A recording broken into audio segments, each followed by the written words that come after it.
आज के online classes में आपका स्वागत है। कक्षा 11। आज हम रासायनिक सूत्र, कल आपको हम प्रतिशत यानी कोई भी नमूना दिया है वो कितना प्रतिशत शुद्ध है, उसकी शुद्धता को ज्ञात करने के लिए आपको बताया गया था। आज हम केमिकल फार्मूला यानी रासायनिक सूत्र के बारे में पढ़ेंगे। तो देखिए, आप जानते हैं कि दो या दो से अधिक परमाणु मिलकर के आपस में क्या करते हैं, अणु का निर्माण करते हैं। तो इस प्रकार से हम कह सकते हैं कि ऐसा सूत्र जो किसी अणु में उपस्थित परमाणुओं तथा उनकी संख्याओं को प्रदर्शित करता है, तो ऐसे सूत्र को हम क्या कहते हैं, रासायनिक सूत्र कहते हैं। यानी ऐसा सूत्र जो किसी अणु में उपस्थित परमाणुओं तथा उनकी संख्याओं को प्रदर्शित करता है, उसे हम रासायनिक सूत्र कहते हैं। जैसे आपका जल है, जल को हम लिखते हैं H2O। इसमें क्या है, आपका हाइड्रोजन के 2 परमाणु और ऑक्सीजन का 1 परमाणु। इससे यही आपको पता चलता है कि इसमें जो है हाइड्रोजन के 2 परमाणु हैं और ऑक्सीजन का 1 परमाणु। आगे आपका अमोनिया, यहाँ पे आपको पता चलता है कि नाइट्रोजन का 1 परमाणु है और हाइड्रोजन के 2 परमाणु है, और मिल करके नाइट्रोजन के 1 अणु का निर्माण कर रहे हैं। इसको हम कहते हैं रासायनिक सूत्र। आगे आपका जो रासायनिक सूत्र होता है वो 3 प्रकार का होता है। आपका रासायनिक सूत्र 3 प्रकार के। पहला होता है मूलानुपाती सूत्र, तीसरा है आपका अणु सूत्र,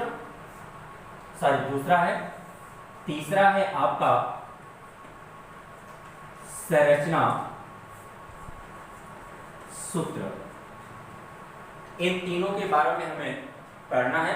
तो सबसे पहले हम पढ़ेंगे कि मूलानुपाती सूत्र क्या होता है। तो ऐसा सूत्र जिसमें मूलानुपाती सूत्र के ही बारे में हम पढ़ेंगे।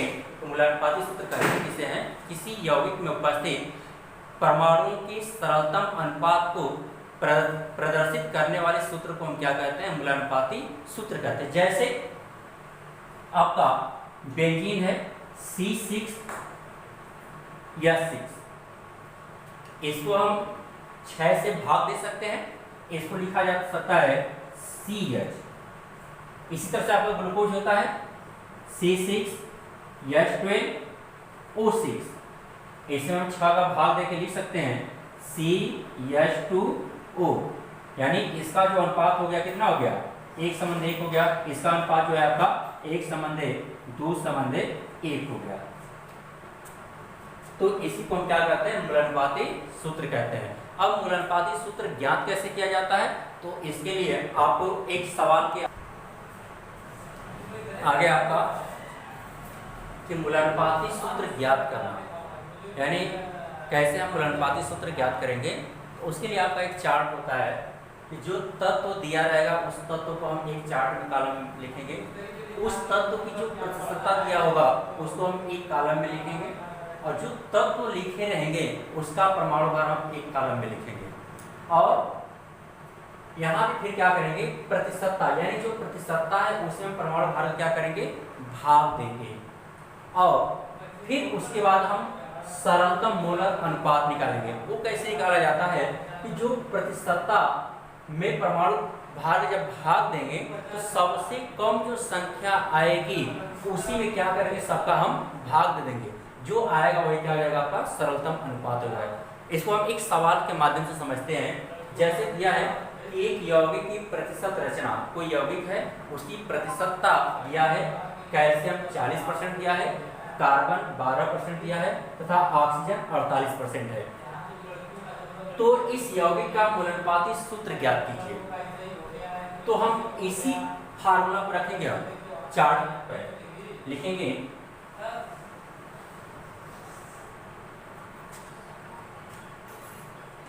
तत्व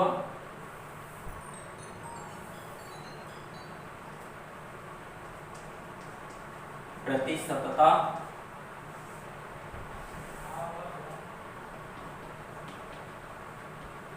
परमाणु भार, इसको आप 9 में पढ़े हैं, प्रतिशतता बटे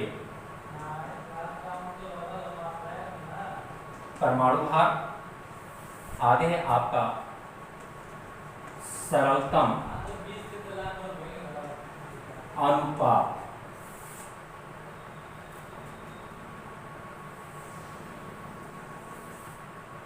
जो ऊपर लिखे थे वही हम लिखे यहाँ पे। आगे तत्व है, आप क्रमशः तत्व को लिखेंगे यहाँ पे। कैल्शियम, फिर कार्बन दिया है, फिर आपका ऑक्सीजन दिया है। कैल्शियम की प्रतिशतता कितना दिया आपका 40% दिया हुआ, कार्बन का 12% दिया है, ऑक्सीजन का आपका 48% दिया है। आगे दिया है आपसे पूछा है परमाणु भार, ये परमाणु भार आपका यहाँ दिया रहेगा, जो सवाल होगा उसमें परमाणु भार आपका दिया हो सकता है, नहीं तो आप क्या करेंगे, आप अपने जो मेमोरी में आपको याद होगा उससे आप लिखेंगे। कैल्शियम का जो परमाणु भार होता है आप जानते हैं कितना होता है 40 होता है, कार्बन का 12 और ऑक्सीजन का परमाणु भार कितना होता है 16 होता है। अब कह रहा है प्रतिशतता में परमाणु भार का भाग देना है, ये प्रतिशतता है यानी 40 में आप क्या करेंगे 40 का भाग देंगे, कितना आएगा 1 आएगा। ये कह रहा है 12, फिर यहाँ पे 12 है, 12 में 12 का भाग देंगे तो भी आपका कितना आएगा 1 आ जाएगा। फिर आपका 48 है बटे 16, 16 48। आप यहाँ पे कह रहा है कि जो सबसे कम आता है, तो यहाँ पे सबसे कम क्या है 1 ही है आपका, तो यहाँ पे हम जब 1 में 1 का भाग दें तो ये भी आपका 1 आएगा, 1 में 1 का भाग दें ये भी आएगा, 3 में जब 1 का भाग दें तो आपका 3 आएगा, यानी सरलतम अनुपात कितना आ जाएगा 1 1 3। तब आप आगे लिखेंगे क्या कि यौगिक में तत्वों के परमाणुओं का अनुपात, यानी यौगिक में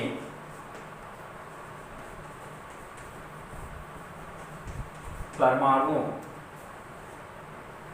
के यौगिक में तत्वों के यौगिक में तत्वों के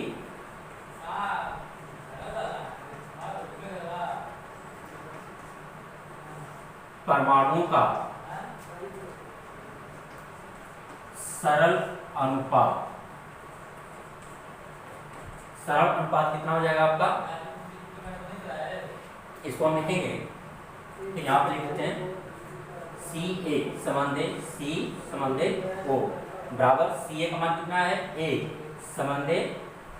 समंदे 3 आ जाएगा। फिर आप लिखेंगे क्या कि यौगिक का मूलानुपाती सूत्र लिखेंगे आप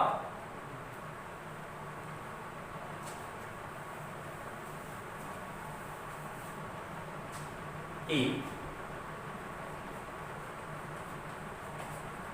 यौगिक का मूलानुपाती सूत्र, तो सूत्र क्या होगा आपका, इसको हम क्रमशः लिख देंगे CaCO, C के जगह कितना है आपका 1 आया है, 1 यहाँ लिखा नहीं जाता है, सॉरी कैल्शियम की जगह पे 1 आया है तो आप 1 लिखेंगे नहीं, कार्बन की जगह पे भी 1 आया तो 1 आप उसको लिखेंगे नहीं, O की जगह पे आपका 3 आया तो हम क्या लिखेंगे आप, ठीक, इसको हम पढ़ेंगे कैल्शियम कार्बोनेट, ये आपका क्या हो जाएगा मूलानुपाती सूत्र। इसी तरह से हम क्या करते हैं, कोई भी यौगिक दिया होगा उसकी जो प्रतिशतता दिया होता है उसे हम परमाणु भार का भाग देते हैं, और भाग देने पर जो सबसे निकटतम मान आता है उसका फिर हम समय भाग देते हैं, तो आपका सरलतम अनुपात प्राप्त हो जाता है। अब हम इसको क्या करते हैं क्रमशः इसको लिख करके उसके नीचे दाहिनी तरफ उसके नीचे हम लिखते हैं, वही आपका मूलानुपाती सूत्र ज्ञात हो जाता है।